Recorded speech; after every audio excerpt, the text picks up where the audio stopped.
नमस्कार दोस्तों, youth education centre में आप सभी का स्वागत है। इस वीडियो में हम लोग हिंदी वर्णमाला के कुछ महत्वपूर्ण टॉपिक लेके आए हैं और ये जो टॉपिक है ये हिंदी वर्णमाला का वीडियो आपको यह 3 से 4 नंबर दे के जाएगा। ठीक है, वीडियो के अंत तक बने रहिएगा। ठीक है, तो चलिए आइए देखते हैं।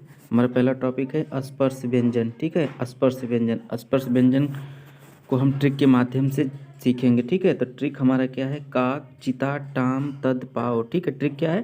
काक चिता टाम तद पाओ। ठीक है, तो इसमें काक में एक क से हो जाएगा क वर्ग, एक क से हो जाएगा क वर्ग। क वर्ग में आपका आता है क ख ग घ अंगा। ठीक है, और दूसरा वाला क जो है उस क से हो जाएगा आपका कंठ, अर्थात क वर्ग का उच्चारण स्थान क्या है? कंठ है। ठीक है, अगला है हमारा चिता। चिता में ची से हो जाएगा च वर्ग। ठीक है, चिता में ची से हो जाएगा च वर्ग और आपका आता है च छ ज झ इया। ठीक है, और ता से हो जाएगा तालव्य, अर्थात च वर्ग का उच्चारण स्थान क्या है? तालव्य है। ठीक है, अगला है टाम। टाम में टा से हो जाएगा ट वर्ग और ट वर्ग में क्या क्या आता है? ट ठ ड ढ अड़। ठीक है, और म से हो जाएगा मूर्धन्य, अर्थात ट वर्ग का उच्चारण स्थान क्या है? मूर्धन्य है। ठीक है, अगला है तद। तद में त से हो जाएगा त वर्ग, त वर्ग में त थ द ध न। ठीक है, और द से हो जाएगा दंत, अर्थात त वर्ग का उच्चारण स्थान क्या है? दंत है। ठीक है, लास्ट क्या है? पाओ। पाओ में पा से हो जाएगा प वर्ग, प वर्ग में प फ ब भ म।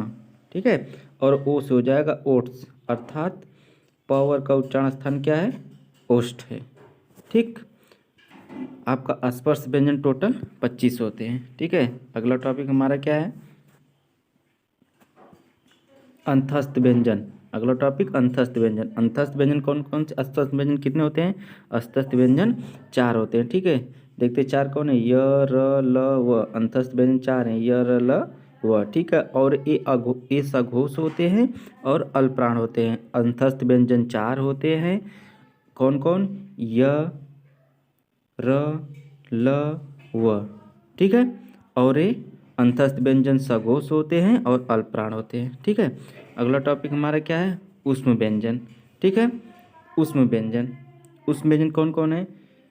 बड़ा सा, खटकोन सा, छोटा सा, ह।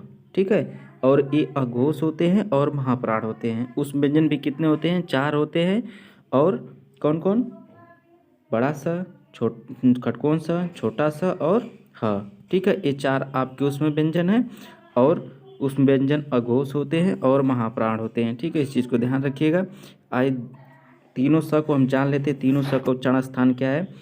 जो शरीफा सा है, बड़ा सा, ये तालव्य सा है। ठीक है, और छोटा सा जो आपका है ये दंत सा है। ठीक है, और जो खटकोन वाला सा है ये मूर्धन्य है। ठीक, बड़ा सा तालव्य, छोटा सा दंत, खटकोन सा मूर्धन्य। ठीक, आगे चलते हैं। हमें उच्छिप्त व्यंजन। उच्छिप्त व्यंजन को ही हम द्विगुण व्यंजन कहते हैं। कितने होते हैं? 2 होते हैं। ठीक है, कौन कौन? एक अंगा वाला अड़ा है आपका और एक ढक्कन वाला ढ है। ठीक है, तो ये दोनों आपका मूर्धन्य हैं और दोनों सघोष हैं। ठीक है, दोनों अड़ा आपका एक मूर्धन्य है, अरे दोनों मूर्धन्य हैं और दोनों सघोष है, लेकिन अंगा वाला अड़ा जो है आपका वो अल्पप्राण है और ढक्कन वाला अड़ा जो है आपका ये महाप्राण है। इस चीज़ को ध्यान दीजिएगा आप लोग। ठीक है, चलिए आगे आते हैं। अगला टॉपिक हमारा क्या है? संयुक्त व्यंजन। संयुक्त व्यंजन देखते हैं कौन कौन है? छ त्र ज्ञ और एक है स्र। ठीक है, तो संयुक्त व्यंजन तो छत्री छ किससे मिलके बना है? क प्लस स से। अत्र में किससे मिल बना है? त प्लस र से। ज्ञ किससे मिलके बना है? ज प्लस इया से। और स्र तालव्य स से और र से मिलके बना है। ठीक है, अगला क्या है? अगला है ए और अ। ए और अ का उच्चारण स्थान क्या है? कंठ तालव्य है। ए और अ का उच्चारण स्थान क्या है? कंठ तालव्य है। और ओ औ आ का उच्चारण स्थान क्या है? कंठोष्ठ है। ठीक है, और व का उच्चारण स्थान क्या है? दंतोष्ठ है। ठीक, तो कंठ तालव्य हो जाएगा आपका ए ऐ, कंठोष्ठ हो जाएगा ओ औ आ, और दंतोष्ठ हो जाएगा आपका व। ठीक है, आगे आते हैं, अगला क्या है, अग्रस्वर। अग्रस्वर हमारे चार है, कौन कौन, छोटी ई, बड़ी ई, ए, ऐ। ठीक है, अग्रस्वर कौन चार हैं, छोटी ई, बड़ी ई, ए, ऐ। ठीक, अगला क्या है, अगला है मध्य स्वर। मध्य स्वर क्या है, अ होता है, मध्य स्वर अ होता है सिर्फ एक। ठीक है, और पश्च स्वर। पश्च स्वर क्या है, आ, छोटा ऊ, बड़ा ऊ, ओ, औ, आ। ठीक है, ये आपके पश्च स्वर हैं। ठीक, और अगला क्या है, अर्ध स्वर। अर्ध स्वर कौन कौन से होते हैं, य और व को हम अर्ध स्वर कहते हैं, य और व को अर्ध स्वर कहा जाता है। ठीक है, और र आपका क्या है, र आपका लुंठित है, र क्या है लुंठित है, और ल आपका क्या है, ल पार्श्विक है। ठीक है, पेपर में पूछता है कि र क्या है तो र लुंठित है, और ल क्या है तो ल पार्श्विक है। ठीक है, और अर्ध स्वर पूछेगा तो य और व अर्ध स्वर है। ठीक है, अगला क्या हमारा है, नासिका। नासिका क्या है, अंग, अंज्ञा, ञ, अड़, न, म, मतलब वर का पांचवा अक्षर। वर का पांचवा अक्षर क्या है, नासिका है। ठीक है, आगे आते हैं विवृत स्वर। विवृत स्वर, ये मुख द्वार खुलने के आधार पर कि मतलब इन स्वरों को उच्चारण करते समय हमारा मुख कब आधा खुलता है, कब पूरा खुलता है, कब बंद रहता है। ठीक है, तो विवृत स्वर। विवृत स्वर, विवृत स्वर का मतलब जिन स्वर का उच्चारण करते समय हमारा हमारा मुख पूरा खुले, तो आ का उच्चारण करेंगे तो हमारा मुख पूरा खुलेगा, तो ये विवृत स्वर है, विवृत स्वर आ। ठीक है, अर्ध विवृत। अर्ध विवृत का मतलब हमारा मुख आधा खुले, तो उसमें कौन कौन से आ जाएंगे, अ, ऐ, औ, आ। ठीक है, ये अर्ध विवृत है। ठीक है, और अर्ध संवृत का क्या मतलब होता है, अर्ध संवृत का मतलब कि हमारा मुख आधा बंद रहता है। ठीक है, ए, ओ, ये अर्ध संवृत है आपका, ए और व। ठीक है, और संवृत का मतलब, संवृत का मतलब मुख हमारा लगभग बंद रहता है। ठीक है, तो कौन कौन है, छोटी ई, बड़ी ई, छोटा ऊ, बड़ा ऊ, ये चार आपके संवृत हैं। ठीक है, एक बार फिर से देख लेते हैं, विवृत स्वर आ, अर्ध विवृत स्वर अ, ऐ, औ, आ, और अर्ध संवृत आपका ए, ओ, और संवृत आपका है छोटी ई, बड़ी ई, छोटा ऊ और बड़ा ऊ।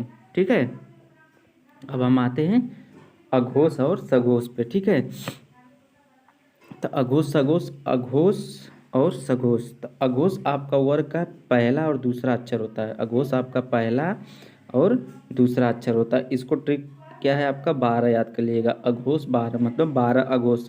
12 अघोष का मतलब कि वर्ग का पहला अक्षर और वर्ग का दूसरा अक्षर। ठीक है, अघोष का मतलब 12, 12 का मतलब अघोष वर्ग का पहला अक्षर और वर्ग का दूसरा अक्षर। ऐसे ही सभी वर्ग में होगा, पांचों वर्ग में। ठीक है, और सघोष में क्या होगा, सघोष का ट्रिक क्या है, 345। 345 का मतलब कि वर्ग का तीसरा अक्षर, वर्ग का चौथा अक्षर और वर्ग का पंचमा अक्षर। ठीक है, ऐसे ही सभी वर्ग में होगा।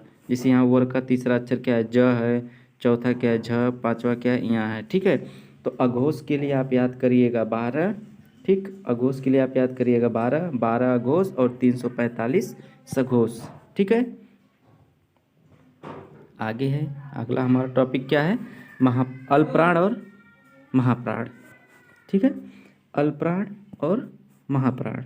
तो अल्पप्राण का ट्रिक क्या है, 135। 135 का मतलब कि वर्ग का पहला अक्षर, वर्ग का तीसरा अक्षर और वर्ग का पांचवा अक्षर, ये अल्पप्राण होते हैं, क, ग, अंग। ठीक है, और महाप्राण में क्या होता है, महाप्राण का ट्रिक है 24। 24 का अर्थ क्या है, 24 का अर्थ है वर्ग का दूसरा अक्षर और वर्ग का चौथा अक्षर।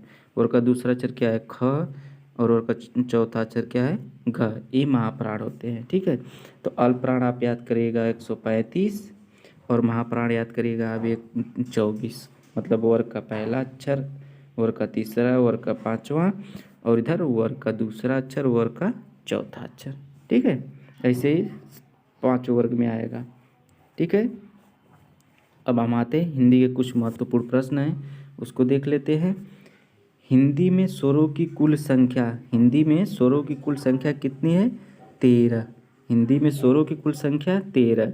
ठीक है, अगला क्या है, हिंदी में मूल स्वरों की संख्या, मूल स्वरों की संख्या कितना है, 11।